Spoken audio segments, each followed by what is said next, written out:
Čaute, ja vás zdravím takto netradične z dielne. Ale keďže som zistil, že máme málo priestoru pre našu Lego ulicu a celkovo pre tie naše budovy, tak som si zabezpečil takto jednu dosku dlhú. Vyrobíme si z nej policu, len ju potrebujem prerezať na polovicu.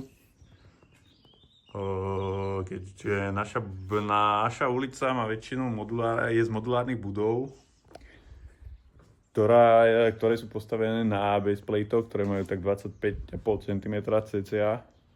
Takže keď ju prerežem, tak budú dve rovnaké a zmestia sa tam pekne tie budovy.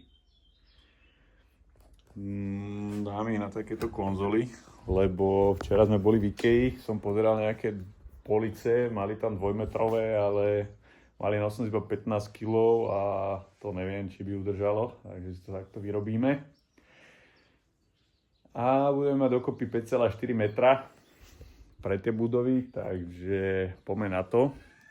A snad sa nám to dneska podarí aj navrtať a uložiť na to Lego.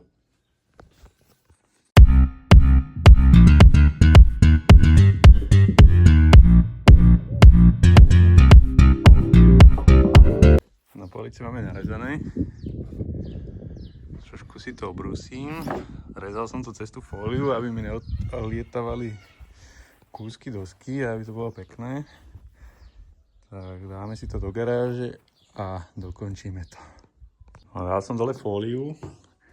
Tak toto vyzerá, je to už pekné. Dám to do fólie na prevoz. Tieto konzoly pôjdu takto vlastne zo spodu. Toto pôjde do steny. Na každú dosku pôjdu 4 a malo by to držať. Čiže idem to zbaliť a zoberieme to domov a môžeme ísť vrtať do steny. No som doma. Idem si zobrať vrtačky a ideme to navrtať a uvidíme, ak sa nám to podarí.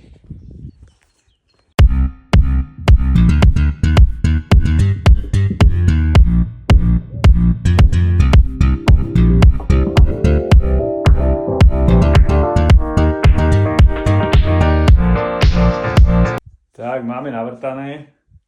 Ja už som tam uložil aj Lego, čo som mal poskladané. Tak takto to vyzerá. Tu máme tu našu ulicu. Ešte tu máme priestor na pár budov, asi tak 3, možno 4. A tu už máme nachystanú hornú policu, tu mám zavreté sety ešte.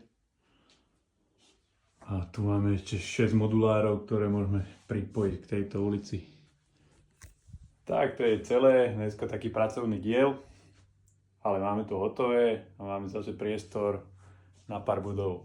Tak daj tam like, odber a vidíme sa na budúce. Čaute.